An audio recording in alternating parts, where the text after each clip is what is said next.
drive forward a little bit and just see if we can find that squirrel.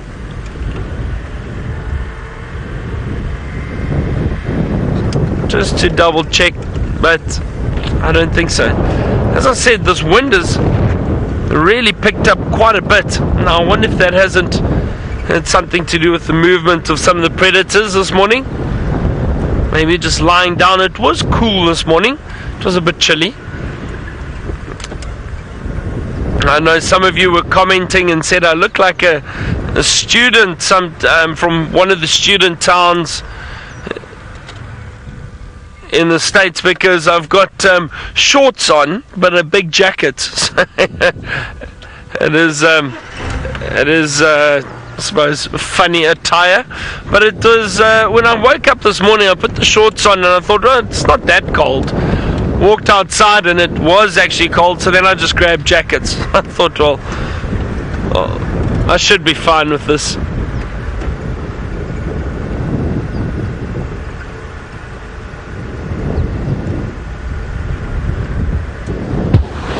Little one, you asked if the squirrel's alarm call at us too, or when we're on foot. I've had a squirrel alarm call briefly, but not necessarily, not like they would alarm call at a predator. But I have had a little squirrel call once or twice. I don't think they alarm call at the cars. Maybe that's why they're always alarm calling, when maybe they see us and then they decide to alarm call. But I don't think so, because often they'll be looking in the opposite direction, so I don't think it's necessarily because of us. What's the time? We've still got an hour and a half of drive, so hopefully some of the predators start sticking their heads out. No sign of elephant, or fresh sign of elephant, in fact. Just going to go through a little dip here quickly.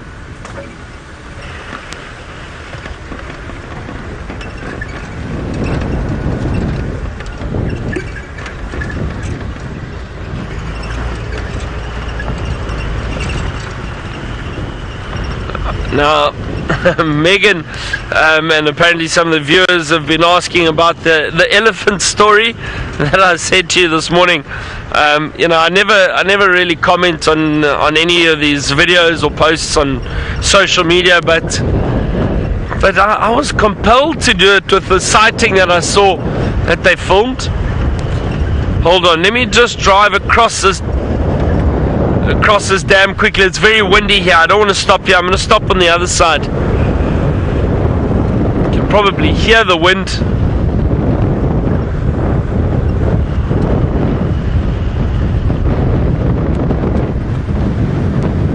Just see if there's not a leopard lying down in the drainage line here somewhere.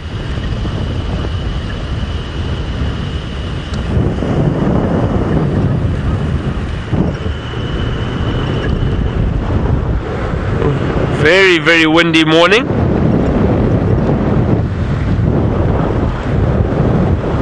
Just going to get off this dam wall.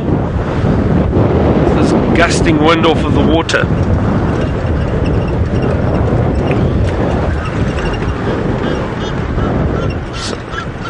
So as I was saying, saw this video, and you know what? It's a lovely video. It's a lovely sighting of an elephant.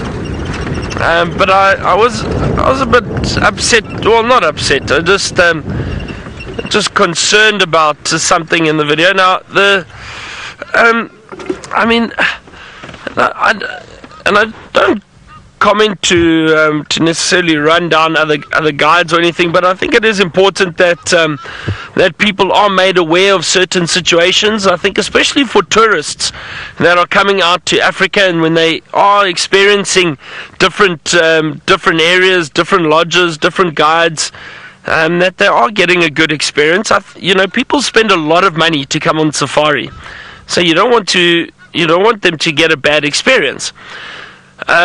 So with elephant, especially if you've got first timers that are on your vehicle, or people that are not used to seeing these animals or a little bit uncomfortable, it is your job and your responsibility as a guide to make the guests feel comfortable, to allow them to understand the sighting, to interpret the sighting to them, explain what is going on. That's crucial. That is what we are here for. Now, this particular sighting, or this clip that I saw, a guide sitting and he's got a vehicle full of guests, and the guests are filming an elephant, and there's a youngish elephant bull, busy feeding in front of them, and this elephant then decides to give the normal head shake and turn towards the vehicle and moves towards the vehicle. Doesn't show any sign of real aggression or anything, but the whole time in the sighting, the guide has got his camera out and he's just photographing the elephant, and he hasn't turned to speak to the guests once or to see how the guests are feeling. And that is the most important thing. We're not there to get photos for ourselves. Yes, it's great to enjoy photography with guests, but we are there to make sure the guests enjoy the sighting and that they get the good pictures, not the guide. So I just think in that situation, he should have just turned and just said softly to the guests, don't worry, there's nothing to worry about. This elephant is just being curious. Let's just see. He's not showing signs of aggression. Just sit still, sit quietly. Or just turned even just to say, it's okay, don't worry, just sit still. He doesn't have to speak too much, but reassure your guests and see that your guests are okay. Because if the guests are scared, that could potentially spoil any further elephant sighting that they have later down the line. They could not enjoy seeing elephant because they've had a bad experience in the past. I've had guests like that because they haven't had a guide that is maybe experienced enough or explained sightings to them properly. So anyway, I just think it's important that we make little comments about that because guiding has become more of a profession nowadays, as opposed to people who just do it. I think years ago it would just be something people did for a year or two, but it's become more of a profession and a career that people are choosing. So I think it's important that these messages get passed on, and that the level of guiding continues to be at a high level, and it's important for us to continue tourism through Africa and through professional guiding and responsible guiding. I think that is very crucial. That's right. So I take a step off my soapbox for the morning. Anyway, you know what? You always have to have fun in the bush. You always have to have fun in the bush, and I'm the first one to enjoy and have fun. But you also need to be responsible, and we need to remember why we are out here. It's to learn and appreciate the wildlife and interpret the bush to our guests. Well, we are down at Chitra Dam. I'm sure all of you have recognized it already. A lot of Egyptian geese flying around and calling, and of course the pod of hippo that we see regularly in Chitra Dam. And I love coming down to Chitra Dam because you never know, you could bump into something. However, it is just very, very windy this morning, and it's not that pleasant sitting around here. I've tried to park behind a bit of a termite mound just to prevent some of the wind. Kevin, you asked about these water holes or dams, if they're man-made in Djuma. So this one on Chitra, you can see, I assume it may have been a natural dam at some point, but it has been man-made. This dam wall has been man-made. So quite a few of the little dams and water holes around have been man-made. Some are natural little pans that form, but the larger dams, they have been man-made to try and basically collect water like this. So when the rains come, collect water and carry the water throughout the dry season. When everything dries up, these bigger dams still hold water. And we had wonderful sightings in winter here at Chitwa Dam. We had elephants swimming regularly, loads of hippo, crocodiles out, animals coming to drink. So it is crucial to have these big dams or big water holes during the winter season, the dry season here in South Africa. All right. Well, I think let's continue away from Chitwa Dam, just because, as I said, it is quite windy. It's not very pleasant sitting here right now in the wind.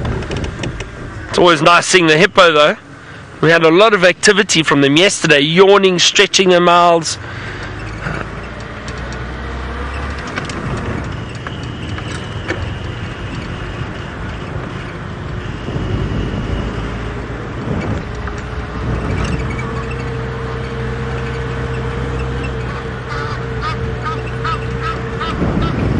Some Egyptian geese flying over. There's plenty, always plenty of Egyptian geese around here.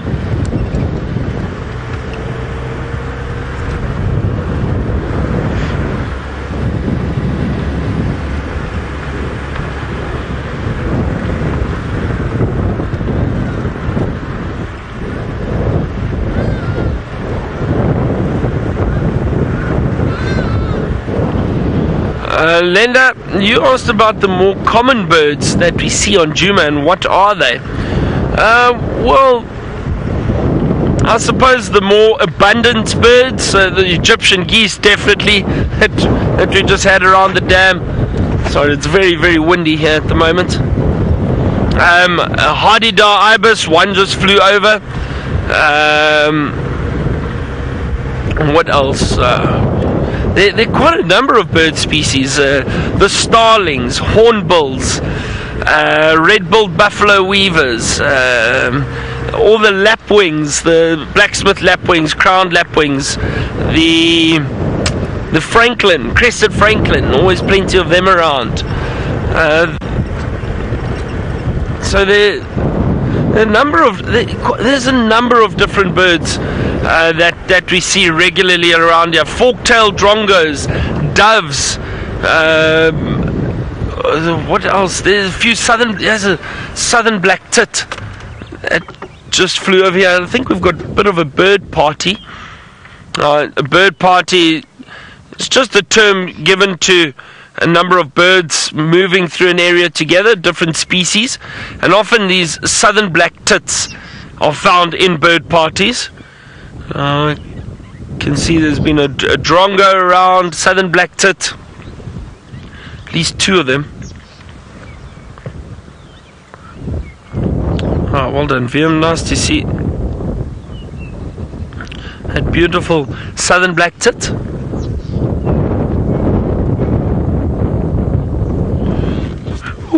Still a chilly wind in the air.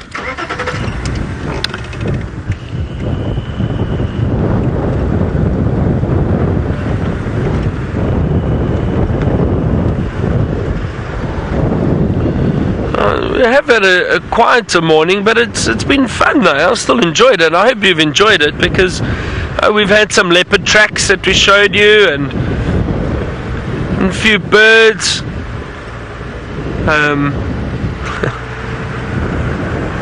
I suppose it also gives us the opportunity to jump on a soapbox every now and then and have a serious discussion from time to time, which I think is good. But let's go back all the way to the Mara. Now, Jamie is driving around. I'm not sure how or what she's found at the moment. Let's go and have a look and see how her morning is going. It's ridiculous. First of all, I'm having quite a bad day in terms of finding stuff, and then I can't get out of this mud. Come on. Come on, Kito. Watch out, Craig. Flying mud. Ah. I'm so sorry, Craig.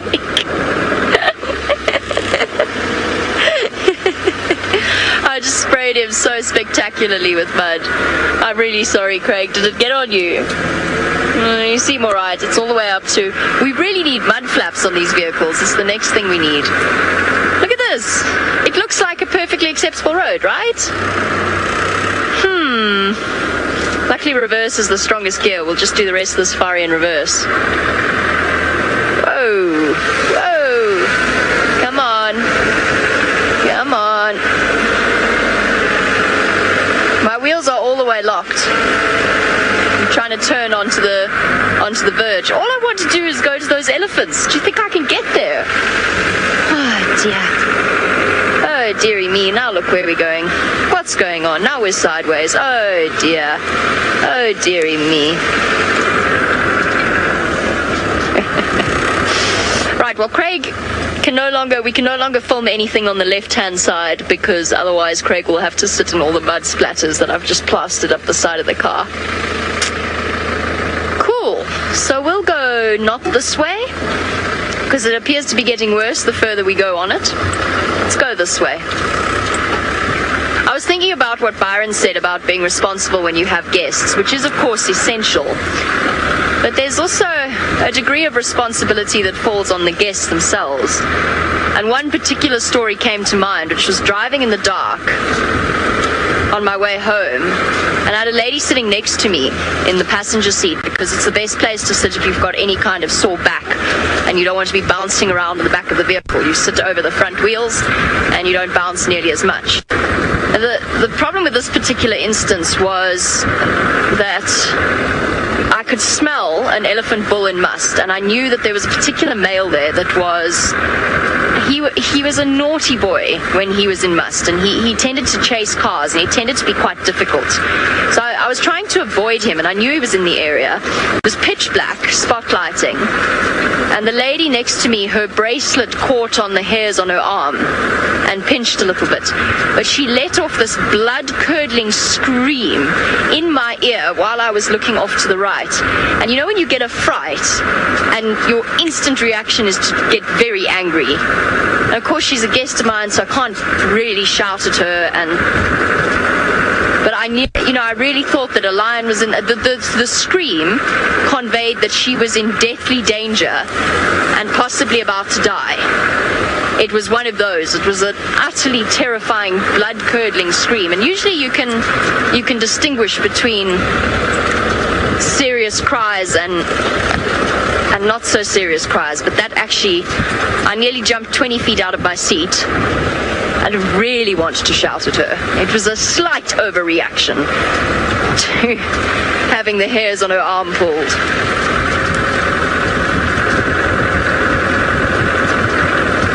You know, all sorts of reactions get triggered from that. I'd slammed on the brakes because I thought that we were about to drive into something. So people behind me all got a jolt.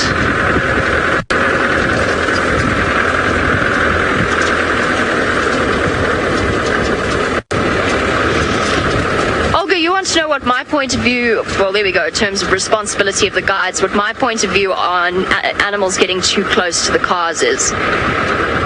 It very much depends on the situation. I think there is a limit to what animals should be allowed to do. We respect their personal space. They know that there's a boundary, and they know when they are crossing it. I'm absolutely certain of that.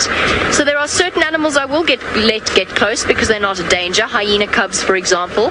But there's a limit. They must not touch my vehicle. That's my standard rule. Nothing must get close enough that it can reach out and touch my vehicle, because let's say some lady's bracelet, let's say you've got an elephant walking right past her, let's say some lady's bracelet catches on her arm and she lets off a blood-curdling scream, and all of a sudden a relaxed elephant sighting that you had turns into something very different. So I draw the line at touching my cars if I feel as though I've got guests who are, and again, you gauge the reaction of the guests. If I feel like I've got guests who are calm and the elephants are calm and they're walking right past us, perfect. If I've got a young male that wants to come and touch my car, that's not acceptable. And usually all it takes is just a little knock on the side of the door, a little, hey, just a change in tone. They recognize that instantly.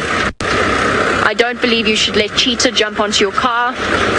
I've had lions use me as a barrier before. I've had hyenas try and come under my car, which again is not something that I would let happen. And again, with our cameramen, I know that they know how to behave. So I might be more inclined to let an elephant wander very close to the vehicle with them. Not because I value them any less than a guest, but because I know their reactions are predictable. They're out here as often as we are. I can't find anything this morning. I'm just having one of those days. I really just wanted to find a herd of elephants and sit and spend time with them and watch little ones playing. I can see some up ahead, but they're probably about 1 kilometer away, which means we do the slip and slide for a while.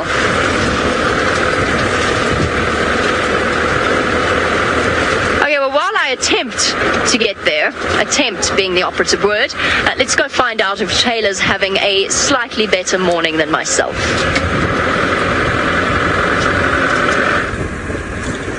We started off having a great morning, Jamie, but I fear it's the triangle. The triangle's very, very quiet up here. We've passed Hippo Pools, and we're on the river circuit at the moment. I've seen some impala and waterbuck and the odd buffalo here and there. I cannot believe the difference. There are massive herds of wildebeest, or not massive, there must be about, I'd say about 3,000 or 4,000 wildebeest between Serena and Purungat Bridge on our side and the triangle side. So I think this afternoon for safari, I'm going to head back down in that area, but just stick on our side. There were some big groups coming down from the east of Lookout Hill in the reserve, and I suspect maybe later on today they're going to come down, hopefully cross. But the wildebeest seem to also be heading towards Serengeti again, so it's hard. There definitely aren't as many wildebeest as there were when we first went down that end of the world. We're very, very lucky. It's like we just got there in the nick of time. Well, they put on that show for us. But we've got some birdies. Suppose we can have a look at some birds. Oh, listen. No, hang on. We're going to have a listening game drive today. Oh, it's got a frog. That Hammerkop on the left has got a frog. What have you? So I'm looking at the monitor so I can now try and figure out. That is a big amphibian that you got yourself there. I wonder if that's not a crowned bullfrog. I've been wanting to see one. I looked at pictures of them the other day. Oh my gosh, I'm so lucky. I'm absolutely loving life at the moment. I had the best sleep I've ever had for a long time. Last night I slept for a solid 6 hours and didn't wake up once, which is huge news. And now we've got a Hammerkop trying to eat, I think it is a crowned bullfrog. That's very big. I don't know if it's going to be able to swallow that. Yes, you've bitten off a bit more than you can chew. Sometimes actually I'm just sitting here going, I can't believe this. This is unbelievable. I'm blown away over the last few days. What you will see herons doing, and Hammerkops will do the same thing, or any birds that feed on fish and amphibious creatures, is they often dip it in water to try and lubricate it slightly. I don't think, though, dipping this thing in water is going to help at all. I'll be very impressed if it's able to swallow it. And now the problem with not having talons, like we saw with the martial eagle yesterday, is that you can't really grip it and sort of tear chunks off. But also their beak is not designed for that. Their beak is designed, to just sort of grab their prey and then they swallow it whole. Oh my goodness. Sort of pecking it, I think obviously trying to crush the bones and make it a little bit more on the nimble side. Consulting detective, you've proclaimed your love for Hammerkops. You said you find them very interesting. They are beautiful birds, not just to look at, but of course just everything about them is very much on the interesting side, especially of course their nesting habits, making some of the largest nests out there. That's a big amphibian. Now this will be some cool screenshots. Maybe if you can, try and grab a screenshot of this amphibian that is feeding on. I do think that it is a bullfrog, the crowned bullfrog, but you can check me. You can pop it into the interweb and have a look. Prowl cat mama, every time I hear your name, I have to say it like that. I do apologize. You're wondering if any of these frogs and toads that we're seeing are poisonous. Some of them will. Most of them have, and particularly the toads, have got little glands on the side of their heads called parotid glands, and they actually secrete bufotoxins. So normally if your dog has eaten one and they sort of foaming around the mouth, that will be the bufotoxins. You're going to choke on that. And to us, it won't be deadly, the ones that we have in this area. Although I don't know if we get banded rubber frogs. Banded rubber frogs are exceptionally toxic. You don't want to touch them. But a crowned bullfrog, if it is the one that I think it is, won't worry us at all. and obviously the bird doesn't mind it either. Otherwise it wouldn't be feasting upon it. But remember, what might be poisonous to you and I, well, probably isn't poisonous to a bird or an impala or an elephant, just because their digestive systems are completely different. But yes, frogs do have chemical defense to try and protect themselves. They do a number of different things to try and protect themselves. So another thing that they will do is that its tongue that's sticking out, or is sadly its guts coming out now. It wouldn't surprise me if it was. It is being hammered by that Hammerkop, which I suppose describes the bird very well. Goodness gracious. If it keeps pecking in like that, it might just be able to pull it apart. And you can hear a couple of the others sort of chirping in the background, all the other frogs. So what they will do, what I wanted to tell you, is often before or just as a bird or something is capturing a frog or a toad, you'll normally hear them doing a release call. So it's sort of a high-pitched sort of scream to try and give the animal a bit of a fright, and then, you know, get a chance to get away.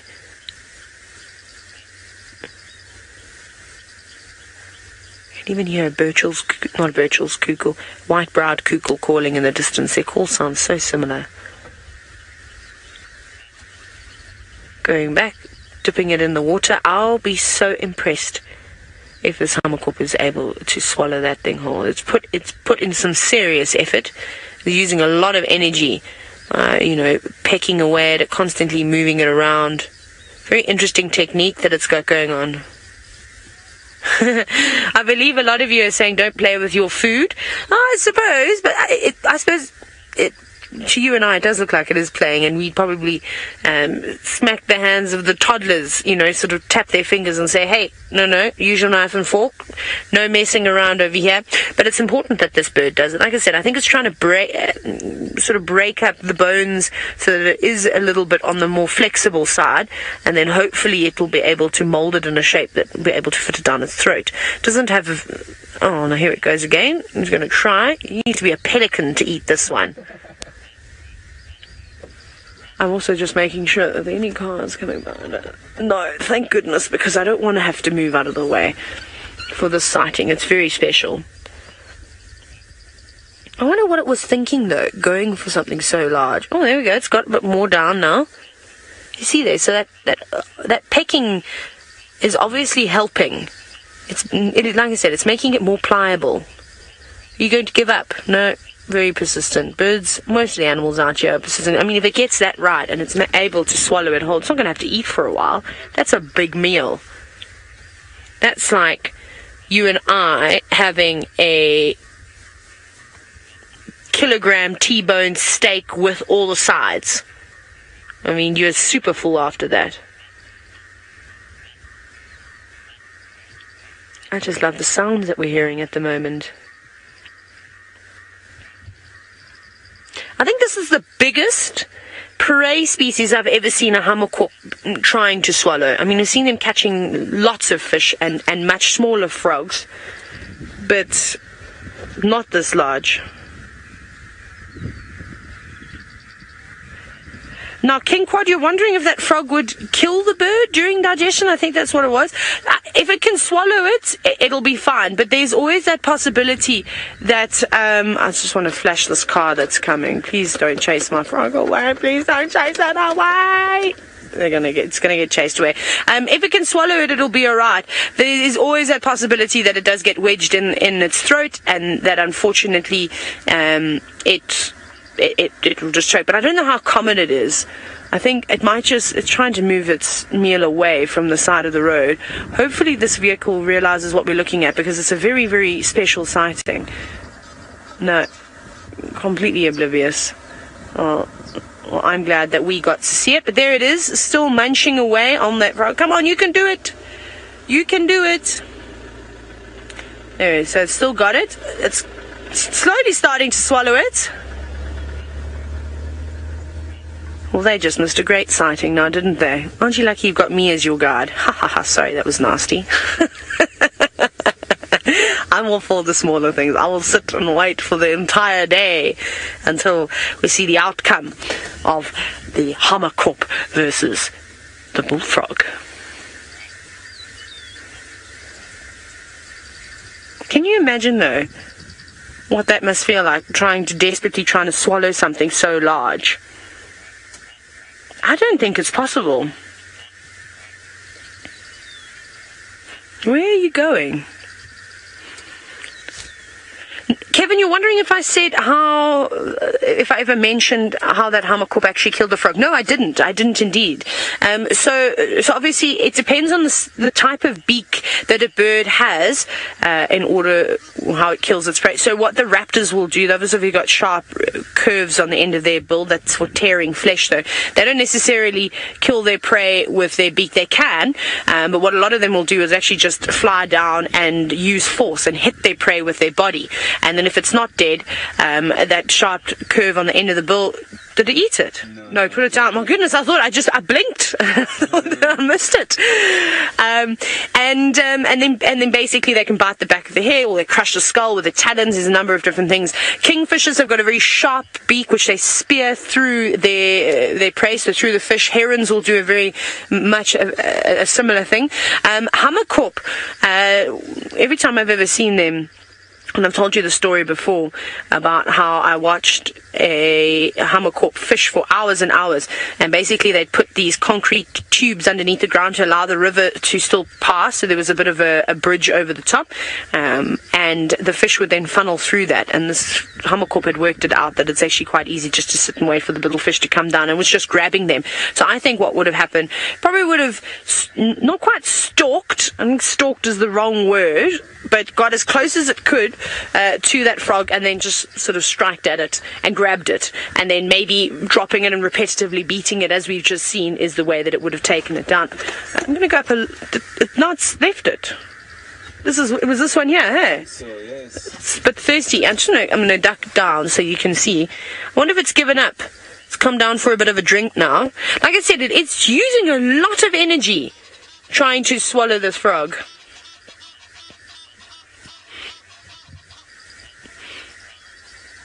Now, Fern, a good question from you, seeing as though we've seen this Hammerkop walk away, wondering if it will leave it for later, if it can't eat it now. No, I don't think so. I think it will eventually make the decision either to abandon it completely, if it's too big. Yeah, it looks like it, hey? I don't think it's going back. Maybe another Hammerkop will try. If it finds it, stumbles across it, will try and give it a bash and see if it can swallow it. But I think that that's far too large, and it actually looks like the Hammerkop has given up now and having a drink, maybe looking for something slightly smaller. And the way that they walk on the edge of the water like that is very good, because that's where the frogs are sitting. And just from experience, whenever you walk past a puddle, you normally see them leaping into the puddle. So hanging around on those muddy sections, that's where they're quite camouflaged. It's still nice and cool. Their skin's absorbing all the moisture, but then also being able to be out of the water in case you want to look for something to eat. No, it has, so there we go. This Hammerkop has abandoned its big kill. But again, not wasting any time, jumping straight back into it and looking for something a bit smaller. Oh no, is that it? What's that? Was that the frog? Pecking at something.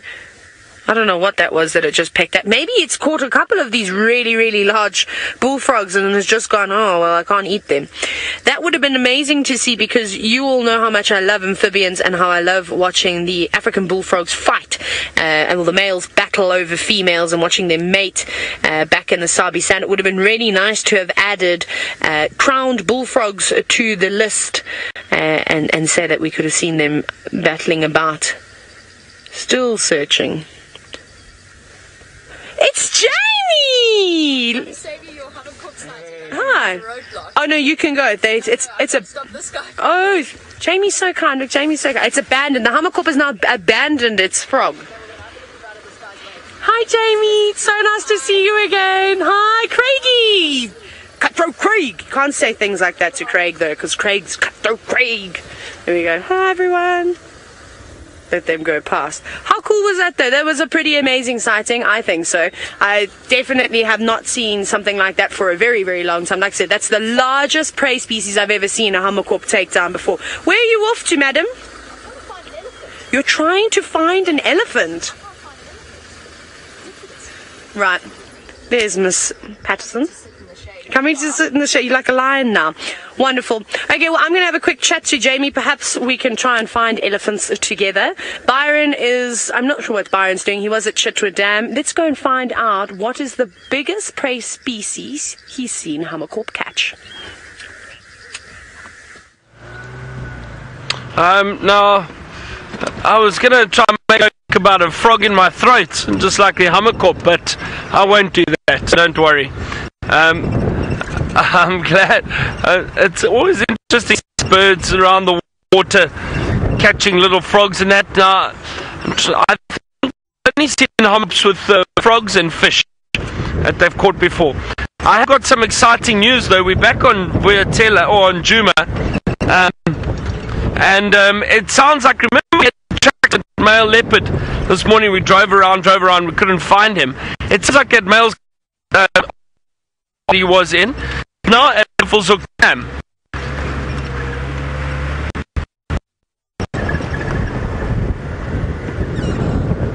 So it might be a bit.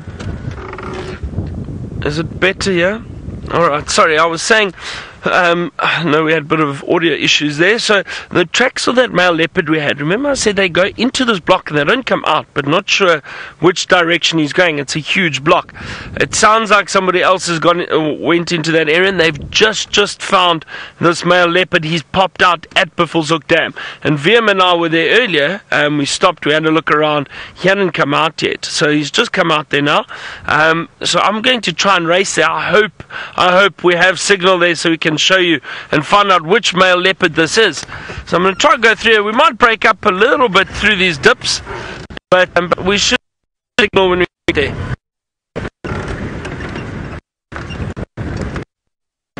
I hope this leopard, I don't want him to move through.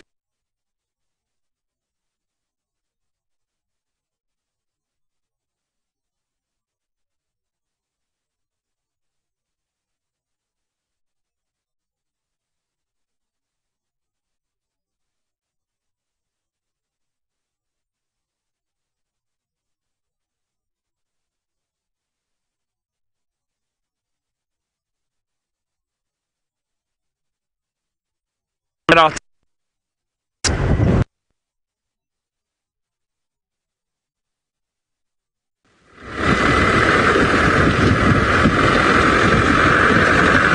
Sorry about that, everyone. Byron has vanished off your screens. He's obviously just going through a bit of a tricky signal patch. Well, we've passed on. We've had a few words with Taylor, obviously. I just didn't want... There was a car coming up behind me, and I didn't want it to drive really fast and scare a Hammerkop. So I just kind of blocked him, which I feel a bit guilty about, and he gave me a very filthy look and shook his fist at me, but anyway. We'll survive. I'm sure that extra 2 minutes out of his day won't hurt him. Naughty. So looking forward to hearing the tales of Taylor's and Seb's adventures across the river. Obviously Brent and myself will be due to head across that side next. Oh goodness, roadblock.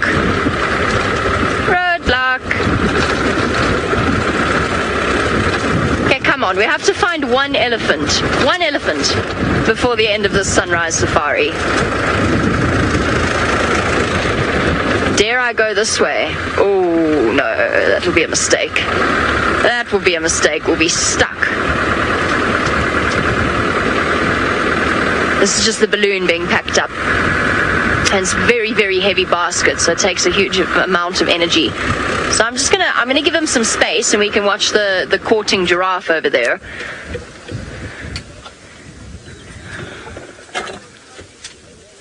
Shavy's telling me I can come past. Oh, there's a different group of courting giraffe. There's a courting giraffe everywhere. Those, I think, are two males. Possibly. Yes, those are definitely two males. I was thinking about those giraffe over there where the gentleman is going for a wander. Awkwardly timed walk. There we go. Well, he was actually following that female.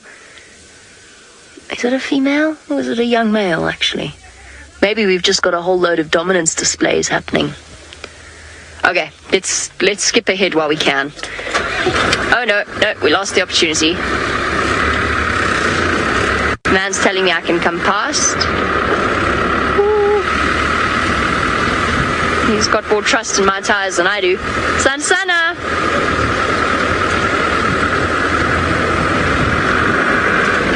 I left Taylor and her marshy Hammerkop sighting all to herself. I want to go and find out whether or not, let's go and find out whether or not she's managed to find any more amphibians. We've got one swimming. It's gone to the right, up to the... Trying to find it now. Oh, it was sitting here. There it is. Can you see it? There we go. You got it, Sam. We've got another one. Then we've got one that's alive this time. And I'm trying to actually work out if it is the... I think it is the crown bullfrogs. They look very much this texture of the skin, the size. I just haven't heard the call just yet. That would, of course, determine... You see lots of them moving around. Let me... Seb, I'm going to change direction because I can see another one up front, and I think the light is actually a little bit better. So there's an explosion of them at the moment. There's mating ones here. Seb, can you see them? Is that alright? Just trying to make sure that, of course, we get enough space. Oh my goodness, they're everywhere. They are all in these luggers. There's a pair that is mating at the moment. We're going to see lots of eggs out and about, hopefully, over maybe this afternoon even. That's so cool. So I got my wish came true. I said that I wanted to see mating bullfrogs here in East Africa, and I have got my wish. My bucket list of things to see in Kenya, I'm starting to run out of things now. I keep checking everything off my list. So they're in abundance, and with all the Hammerkops that are around, I actually think that other one, I don't know why I took that opportunity to go for such a big prey species, because they're ignoring them. I just watched another Hammerkop just a moment ago walk straight past these big frogs, obviously realizing there's no point going for them because I'm not going to be able to eat it. But that's so cool. This is a lovely area. I think I'm going to come and also sit here tonight. So go down to the wildebeest and then come past here in the evening. I think it would be really, really beautiful to hear the different sounds, and maybe together we can try and figure out what frog is what, because I don't know my frogs of East Africa, and I don't have a book. And there's a very basic list about what frogs, they give you maybe 10 or 15 species of frogs, but I'm sure there's a whole lot more that people just haven't even realized that occur here. And the other thing that would be quite difficult is trying to get hold of their calls. Obviously I've got all the frog calls for Southern Africa, and some of them will occur up here, but not all of them. So we can use that list and try and figure it out. But I'm going to need to get some more frog calls for this area. But it's nice. I'm quite excited to see what else we've got. It seems as though someone's... they've been on a hot air balloon this morning. There's the big tractor. We're going to drive past it now. Well, that's with the basket of the hot air balloon. They're just fastening it down, and then they're going to take it back to camp. Very nice. Okay, we're going to try and squeeze past this hot air balloon and the tractor. I'm going to send you back across to Byron, and I heard something about the Bullfrog Dam. Okay, sorry about that. It seems as though Byron, unfortunately, is not around anymore. Still around. The gremlins got him. They've dragged him out the car and into Bullfrog Dam, and all that's left is just the last of his air escaping from his bug. I'm joking, that's very morbid. He's not. Byron's fine. We're just about to pass Jamie. We're going to try Jamie now. It seems as though she's having all the luck today with the giraffe. I would say that giraffe have been the highlight of our morning. So yes, I suppose absolutely we could call that lucky. Taylor and I playing leapfrog because I've been searching for elephants close to home and Taylor's on her way home. So as a result, we are leapfrogging each other. It's not often we bump into each other in the Mara. We're usually so far spread out that it would be a physical impossibility. Playing leapfrog today. Sneaky, that's exactly what I just said. We are playing leapfrog. Especially since you've been, you know, watching frogs. Exactly. Okay, bye-bye, go. Off you go. The temptation to chat and fluff. My goodness. The temptation to stop and chat when you haven't seen each other for 3 days, which for us is basically a lifetime because we're so used to seeing each other every day. Catch each other up on all we've seen. Oh, we've got a lovely male giraffe here. He's the one that was originally sort of sparring with the young male that was next to him. Oh dear. Let's get out of here. Sorry, Craig. I'm sorry, everyone. We have to get out of here. The giant balloon basket's on its way. And it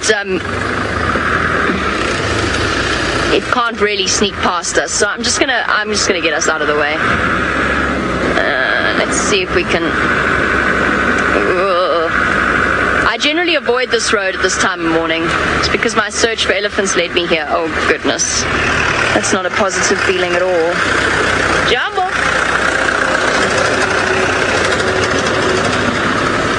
We've got 2 wheels out.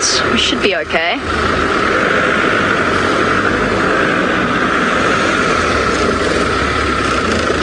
Oh, stop being lazy.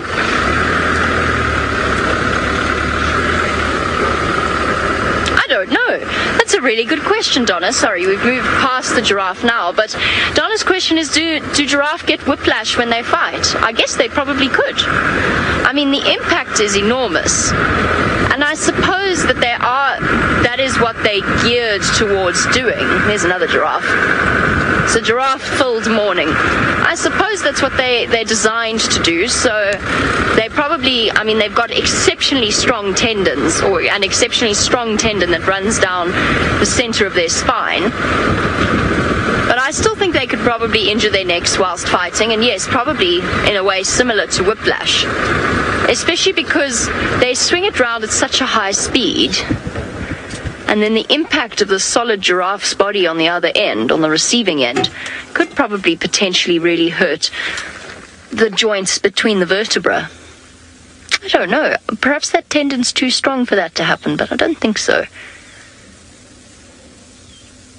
They really are. If you look at a male giraffe like this spectacular specimen, who, by the way, has got some oxpeckers riding along. Not freeloading, though, but definitely riding a giraffe far better than we would be able to. There you go. You see that exceptionally well-developed bone in the center of that giraffe's forehead. That is, for our new viewers, that is the way that giraffe fight. So you've got the bone in the center of the forehead, you've got the 2 ossicones on the top, and then you've got 2 little bulges behind that. So essentially, the male giraffe's head is designed like what kind of weapon would it equate to? A mace or something like that. Something with, you know, it's basically a club with several pointy bits that increase the impact. And you'll find that the giraffe that we see here have a far more prominent forehead bone than the ones in Djuma do, in the males at least. The males in Djuma, the South African giraffe, have a very similar developed bone, but it's not quite as prominent. And I've even seen an old giraffe whose that forehead ossicone, or that forehead sort of bulge, was almost the size of his ossicones on the top of his head.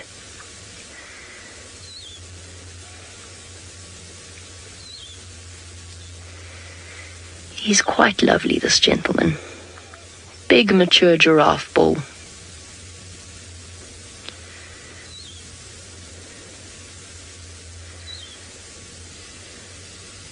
You can see him splaying his legs slightly so that he doesn't have to lower his head too much, because that whole process, going back to our whiplash conversation, that whole process requires him to contract the muscles in his neck, because his resting position is his head up. So it's kind of works in a similar way to bats' feet. Bats have to contract their muscles to release their feet from gripping. Giraffe have to contract their neck muscles to pull their necks down, and you can actually see it while they do it. He's beautiful.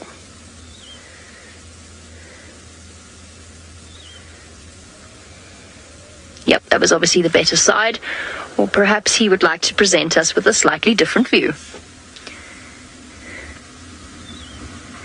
He does have a lovely tail.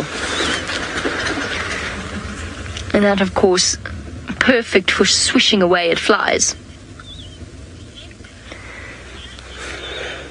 I think it's Glenda. You want to know if giraffe can run swiftly if they need to. And the answer is they can. And it doesn't look like they are running fast, believe it or not. It sort of looks like they're running in slow motion. The way that their long legs sort of gather up and then the joints unfold. It's a fascinating thing to witness, but they can reach speeds of up to 60 kilometers an hour. So they can run fast, much faster than a human being. Makes sense though. I mean, when your legs are 2 meters long, you're probably guaranteed to move quite fast.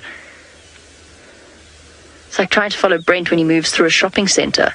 He thinks he's walking at normal speed and I'm busy jogging to try and keep up. It's a similar principle. So yes, they do cover ground quickly when they want to. It always amazes me just how fast they're actually running. And during times when giraffe are anesthetized for whatever reason it may be, whether it's to catch them and to reintroduce them into areas where they have previously been removed and to sort of bring them back to those sorts of areas.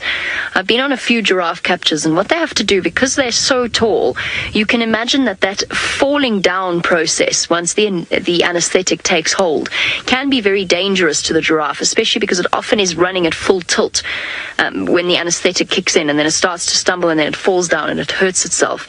And so what they do in order to counteract that in times when, obviously this is times where it's necessary, so as to move them to different areas, to reintroduce them or to save them from an area, whatever it happens to be, what they do is they dart them, and as the anesthetic starts to take hold, people run in front of them. You drive up to them and run in front of them, and then you can really see people sprinting full speed, even for a slightly drugged up giraffe.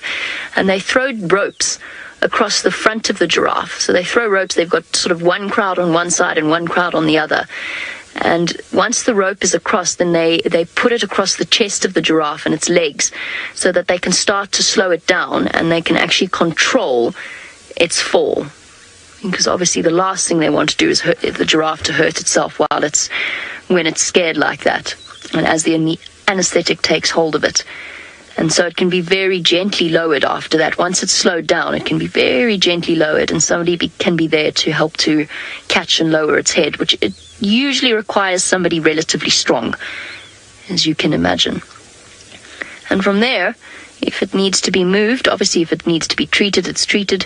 If it needs to be moved, then what they'll do is they'll half wake it up and gently walk it. Cover its ears, cover its eyes so that it doesn't panic, and gently walk it into a specially designed crate to transport it. Something I've only witnessed twice in my life, but it was fascinating. And one opportunity to be close up to a giraffe. A wild giraffe, that is.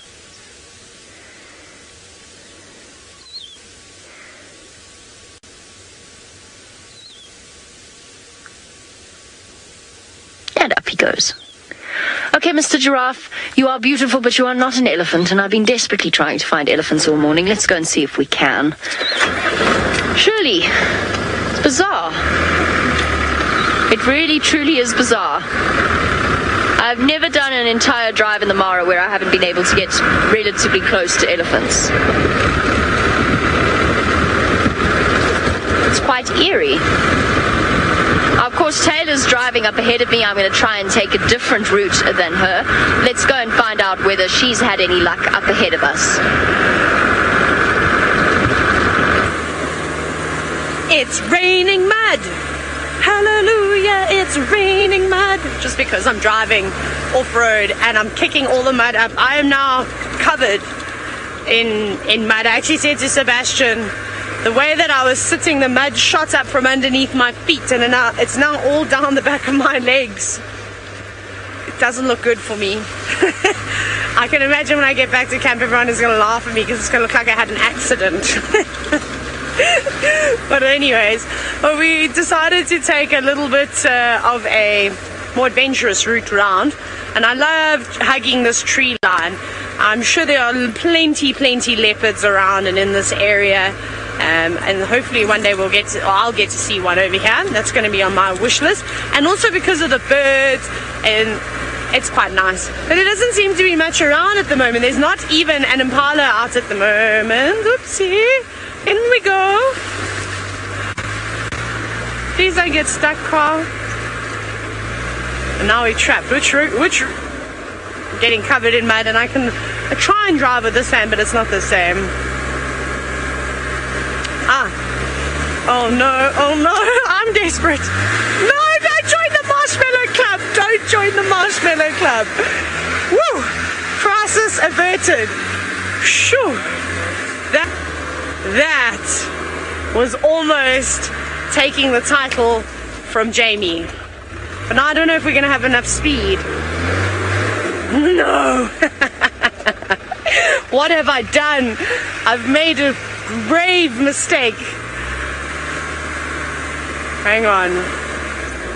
I want to go that way. But the mud just... When I want to try and build up speed... Go, go, go, go.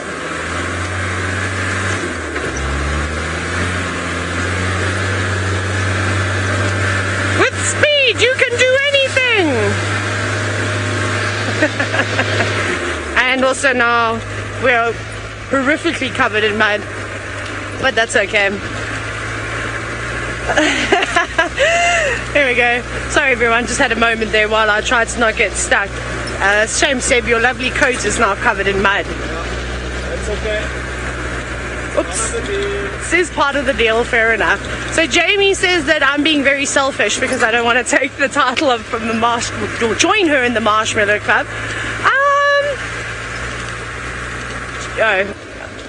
So Jamie, I think when I get stuck though, it must be spectacular. And it has to be while I'm live as well. These are my requirements. And then I will get out the car and show you how I have to dig myself out, because I think that would be quite funny. Oh, watch out, Seb. Ugh. Come on. It's like a swamp. It's on some of these things. Oh, I'm covered in mud. It's so... Oh. Everywhere is just mud. Like if I was wearing...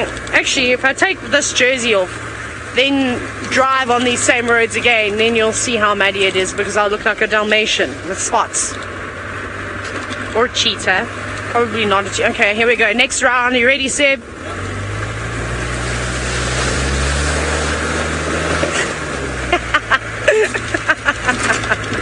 It's so much fun. I can't tell you how much fun it is to just go, even if you don't see any animals, just driving around. And if we come back here this afternoon, I promise you half of this water will be gone. It dries up so quickly. But I'm actually quite impressed as to how much rain the triangle has had. Like I said, last night we had quite a fair amount of rain. But, oh my gosh. But it was a soaking rain, so the ground actually absorbed a lot of this. I think there must have been a torrential downpour here. Wee, wee, wee. And I think I've got mud all over my face. So thank you so much for all of the support through this very muddy terrain. It is lots of fun. You'd all be having the greatest time with me, except for anybody sitting behind me. You wouldn't, because you'd be covered in mud. And it wouldn't be very nice. So we'll keep bumbling about. It's not over yet. I could still potentially get stuck. However, it is definitely on the drier side of Djuma. And shall we ask Byron what his most interesting story and what it is about and how he got stuck.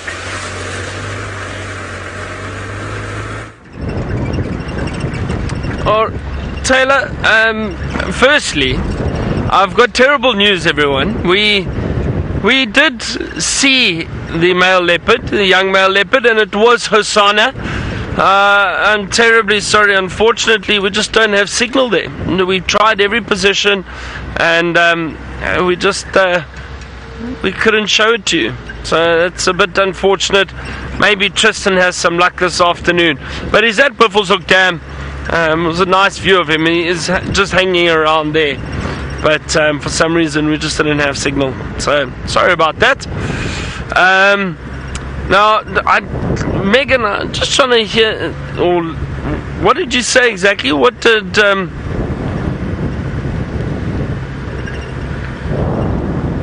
Okay. Taylor was asking about my story of getting stuck. Yes, well, I must be honest. In my guiding career, or guiding permanently, I think I've only been stuck, I think twice, or 2 or 3 times, legitimately. But the one time I did need help. The only time I needed help getting out. We were actually in a lion sighting. It was around this time of the year, so it was very dry, no mud, no water. It was completely dry. We were also on a crest area, so much like this, and we were driving into a lion sighting, and we could see the lions, and I tried to drive around a tree, and what had happened was there was what we just thought was a little hole in the ground. So I thought, well, let me drive over it. You know, the tires on either side, so we miss it. But I misjudged the turn, and the back right tire fell into the hole. It was an aardvark burrow, an old aardvark burrow that was very, very deep, and it put the entire vehicle in this hole. And we couldn't move. We could not move. But I couldn't get out to get ourselves out, so one of the other vehicles had to actually just drive and push me, and they pushed me. It must have been about that far. Just nudged me out, and then I reversed out and drove. We've enjoyed the lion sighting. However, because I was helped out of that sighting by just have a look at hyena tracks. Yeah, a lot of hyena tracks around here. So because I was helped out of that situation by another vehicle, the punishment was, if you were stuck and you got helped out, you had to wear a pink rounds pouch. So when we carry rifles, you carry the rounds in a pouch on your belt, and it was a bright pink one, and you had to wear that until the next person got stuck. So in the middle of winter, my chances of handing that over were not looking very good. I wore it for about a week or so, and then somebody else drove down into the river, and he was one of the newer guides, and he got stuck, so it wasn't too bad. But it was a funny story. And when I got back and told everybody I got stuck, I couldn't believe it. They said, well, where did you get stuck? I said, on the crest out, just off of Strip Road, which was one of the roads on Londolozi. And then and they all mocked me endlessly, as you can imagine.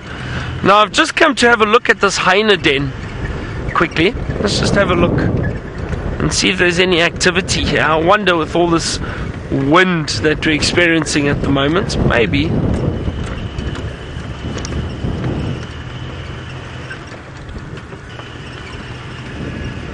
Maybe not.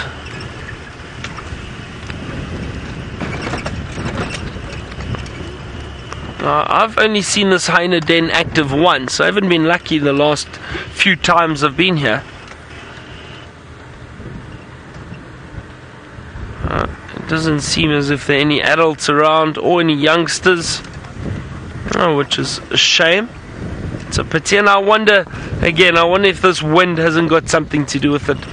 Very windy conditions, no adults around, so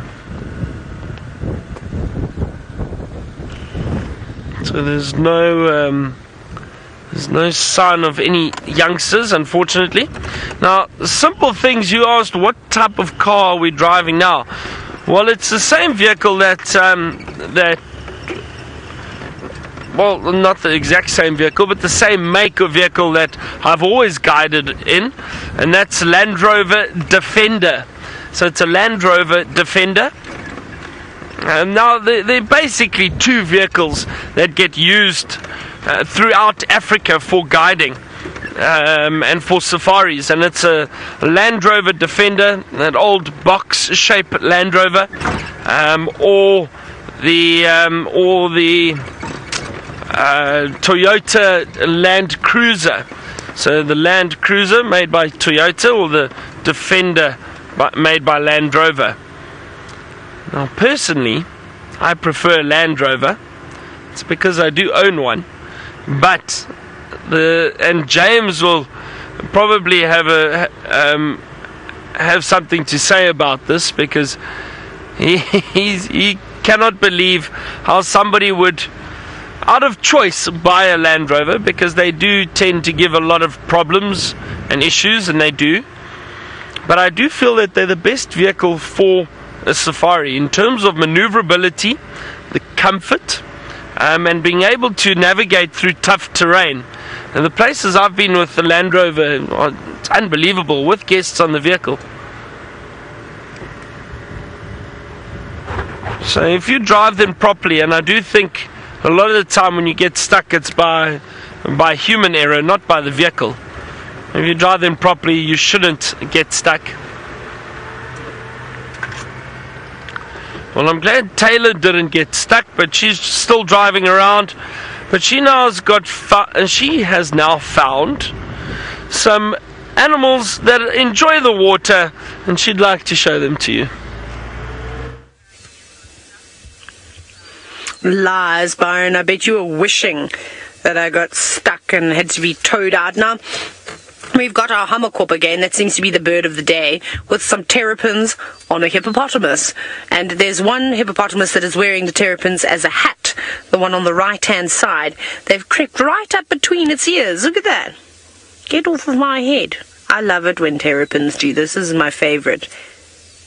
I think this is a man-made watering hole here, or it was a quarry of sorts, and it's now filled up with water, but it's got the most spectacular view. So I think the hippos have actually got a better view than the hippos in the Mara River from this little pool, and it's nice and full with all the rain that we've had. And then they also get to stay up towards Angama Lodge, which is you don't have to show them that, but then it's just above us. Oh, where are you going? Ice skating, water skating. I love the way that it was just sort of touching its feet in the water. That was quite interesting. What you doing? You going to land again? Yes. Just on the other side. Oh, there's some impala too. Just spotted them. Very nice. Lots and lots of life around the water. Now, where are the pythons? Where are the big pythons? After our sighting yesterday, I've been very excited about snakes and hoping that we get to see a few more snakes out and about.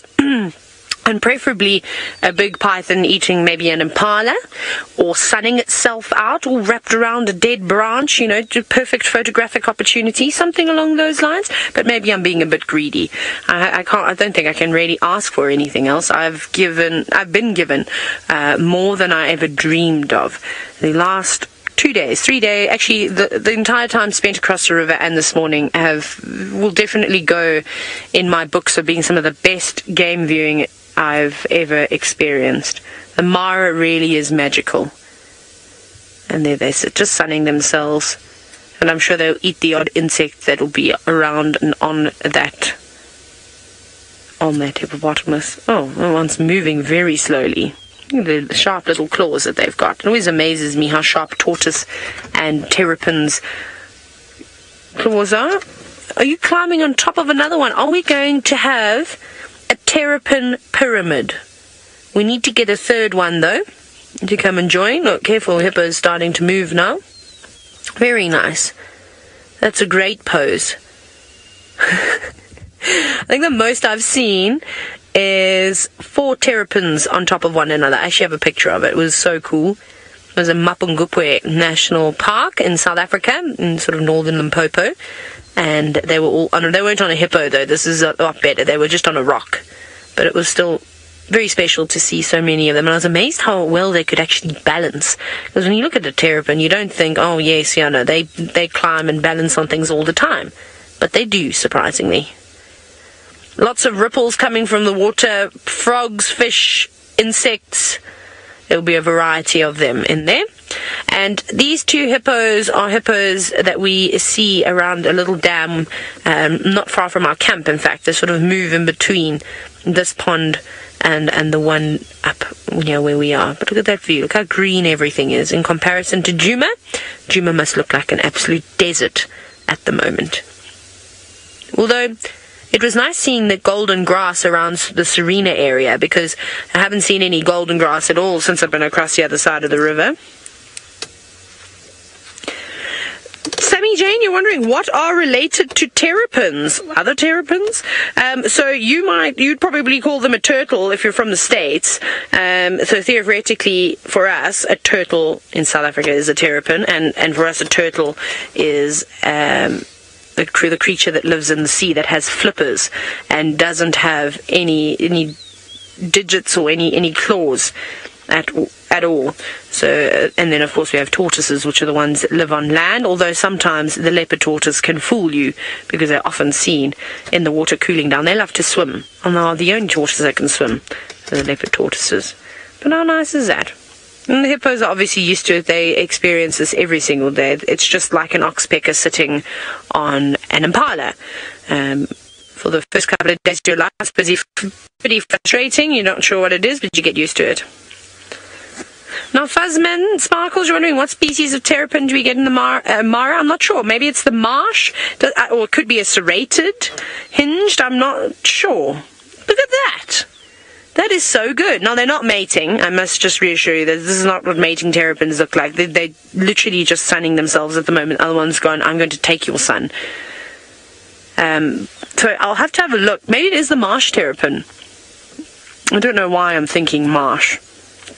But I shall let you know in this afternoon safari, Fuzzman Sparkles, because I have a reptilian list.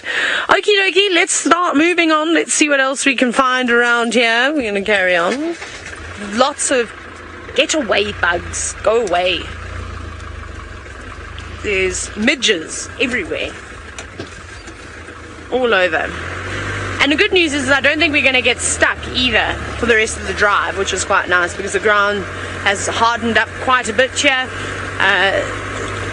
Luckily for us, it's getting a bit tricky. At one point I was really worried that we were going to probably get stuck. We're either going to run out of fuel, although, you know what I was really hoping to do today?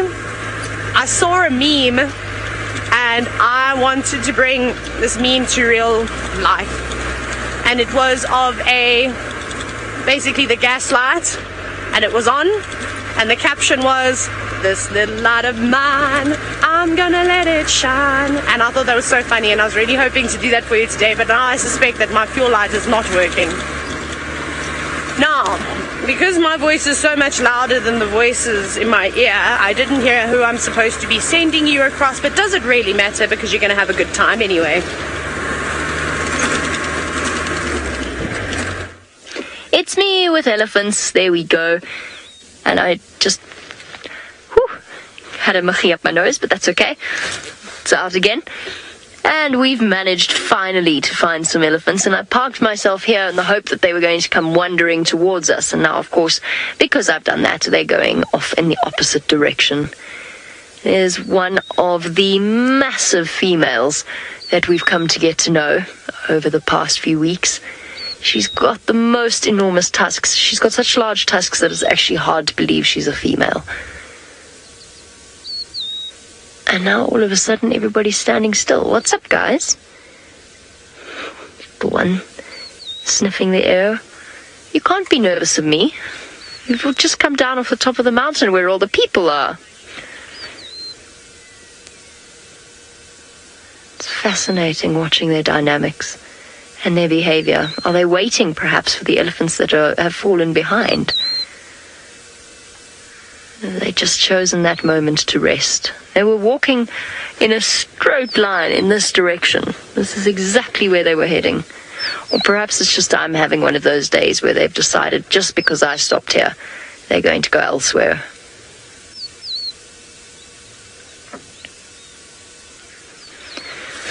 Little one, always in the middle of a protective group.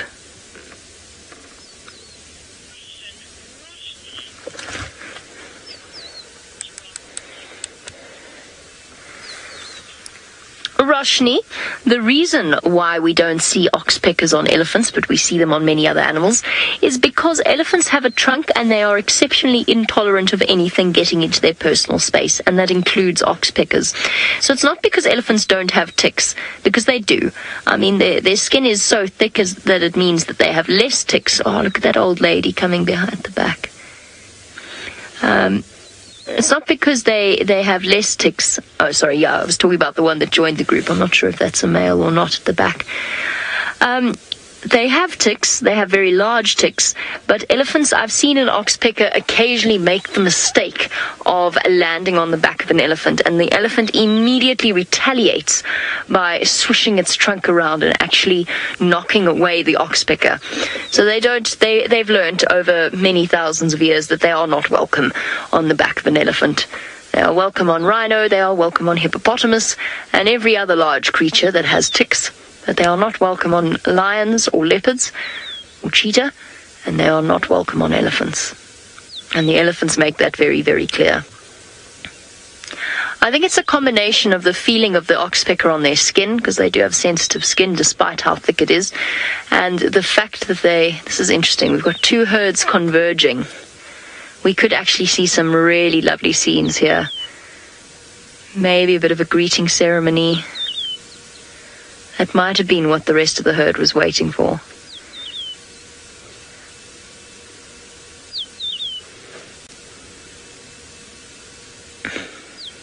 Let's see how this plays out.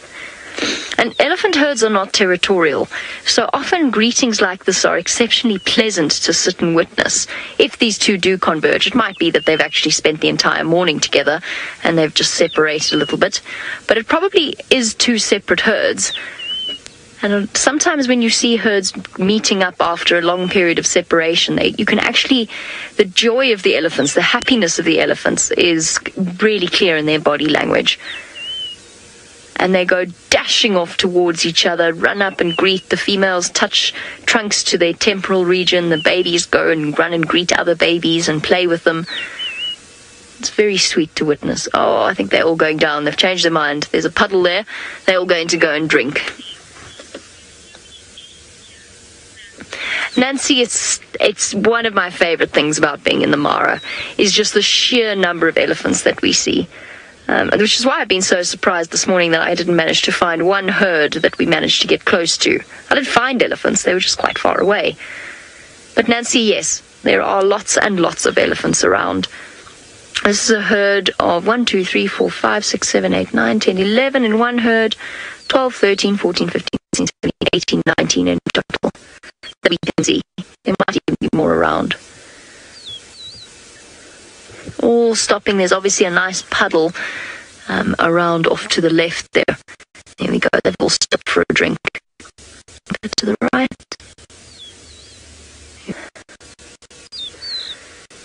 Oh, apparently lots of you, because it's such a still morning, are picking up on the bird sounds around us.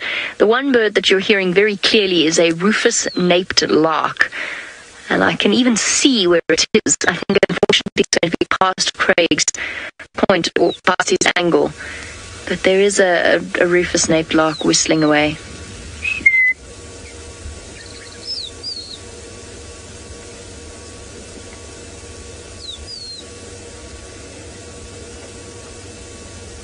The sound of the Mara to me. The rufous-naped lark. And of course the gentle background hum of our fans that help to keep the equipment cool. I'm just going to acknowledge it straight up. Otherwise everything overheats and then we have a picture. Beautiful, beautiful scene. I think we should try and get a little bit closer, since they are all drinking there now and they're not coming to where I thought they were going to come to. So let's try and get a bit closer. Please, go away.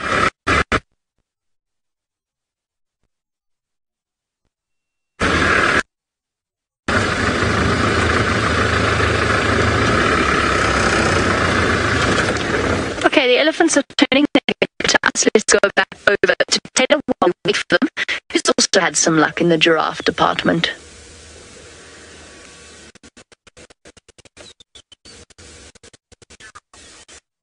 I've rubbed.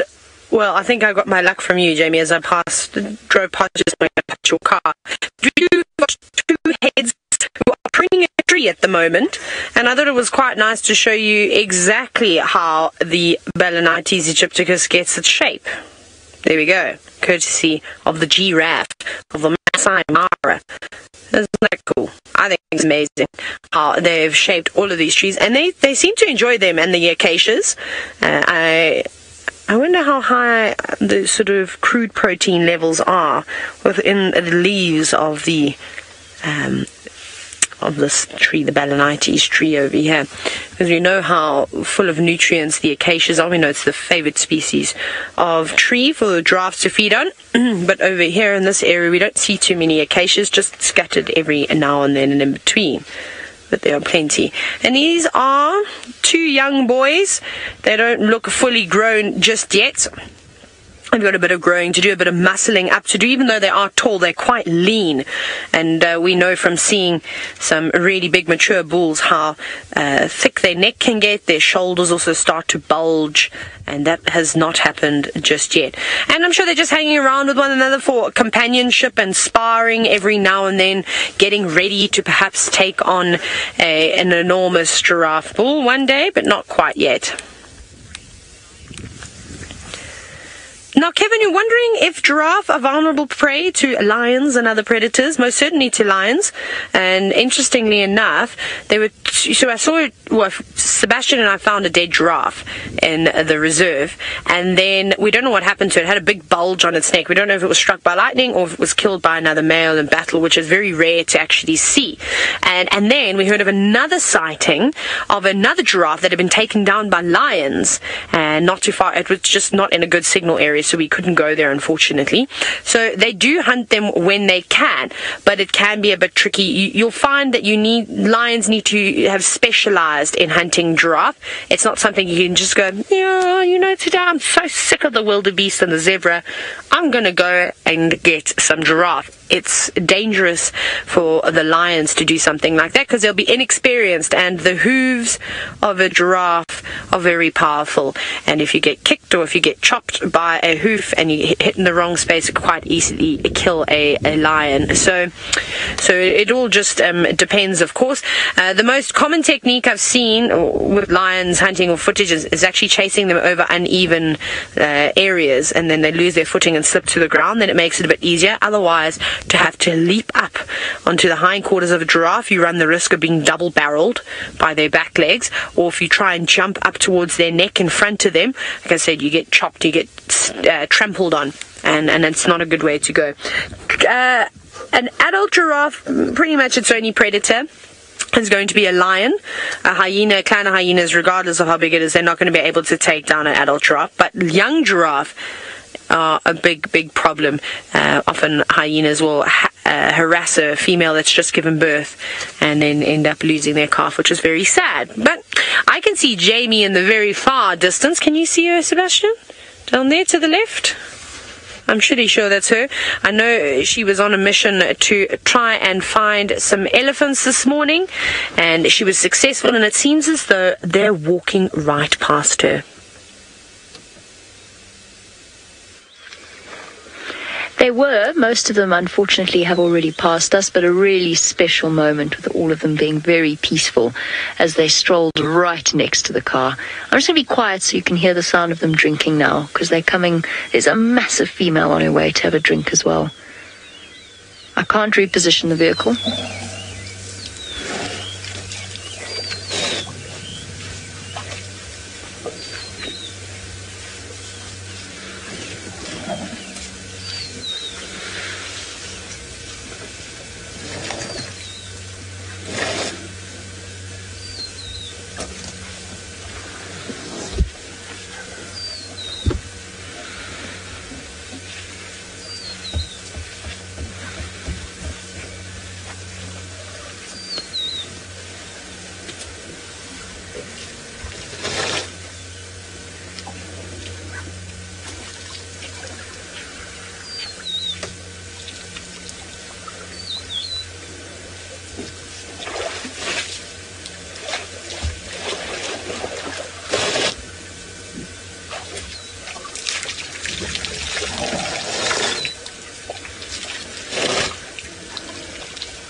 Isn't that awesome?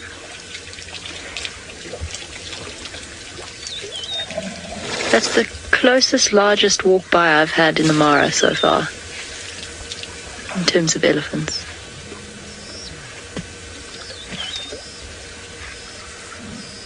And it wouldn't be an elephant sighting without the thud of some dung hitting the ground.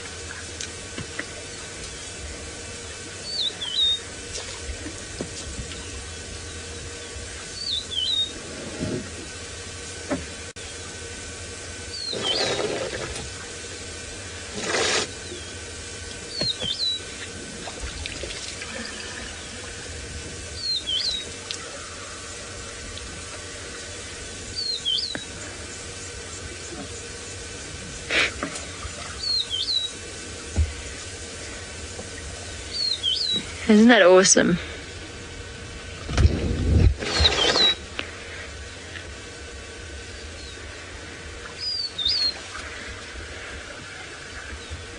We listened to a sound that is very similar to that irritating person in a movie theatre that hasn't quite accepted that their drink is finished. Only it's much nicer when it comes from an elephant. Lauren?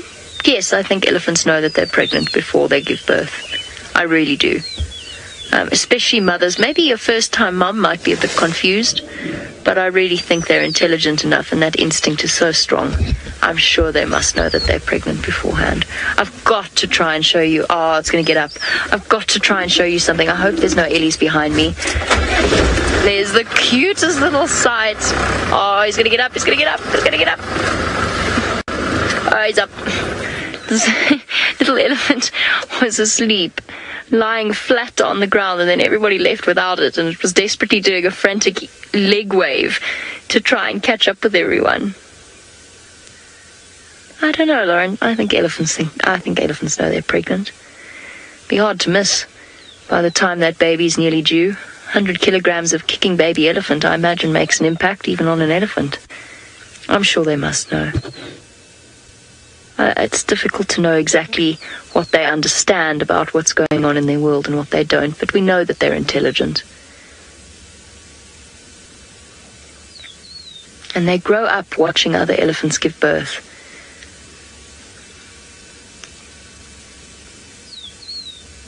And they certainly don't look surprised when they've given birth. I've seen the odd lion look a bit confused at lion cubs before, as if to be seriously surprised that she actually made that little bawling thing that she's now got to look after. That was really, really lovely. I'm so glad we found those elephants. They walked right past us. And I've had a few very close walk-bys in the Mara, but most of them have been at night, when all you can hear is swish, swish, swish, of their feet moving through the grass. That's it though. They're all gone now. Ooh, just find reverse.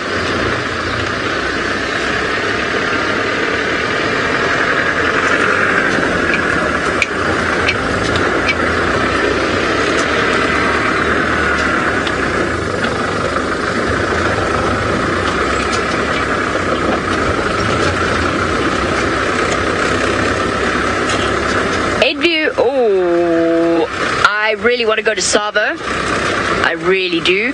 And I really want to go to the Aberdares. Are the two ones on the top of my list, I think. I do want to go further north as well. Oh, it's difficult. But if I could only visit one, I think I'd probably go to Savo.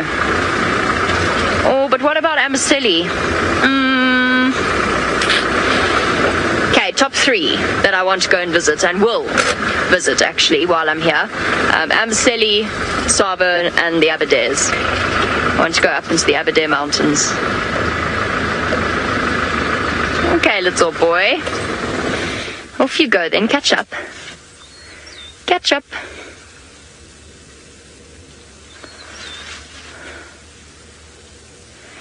Somebody's on a stroll this morning. Give his...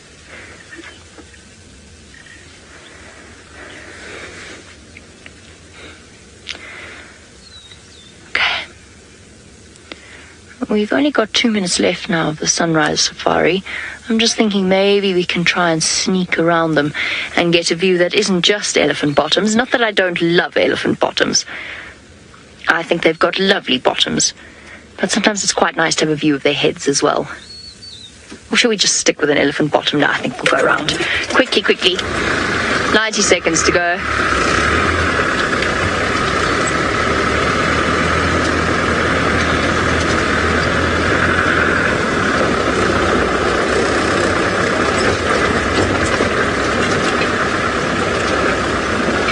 Hey, Bum. Would you mind if I snuck round here, or am I going to irritate you? Okay, all right. You want to stop there, so I'll stop here. All right, well, elephant bottoms it is then. What a lovely way to end off the sunrise safari. I would have been devastated if we hadn't managed to actually spend some time with elephants. But we have managed. Here they are. And we can enjoy their peace and serenity. Not a mood in the world. Oh, look at this little one folding. It just wants to sleep. It just wants to sleep. Oh, dramatic. Oh, the dramatics. You just want to sleep and everybody just wants to go, and it's just such hard life being a teenager. On that note, it is time for us to say goodbye and thank you to all of you. So a big thank you to Craig for his wonderful camera work, as well as to the joint efforts of Megan in South Africa, as well as Chantal in the Mara FC, and of course the rest of our team both in South Africa and here in the Mara. It has been really truly wonderful to share this morning's beautiful morning with you. We look forward to sharing whatever the afternoon has in store with the rest of you.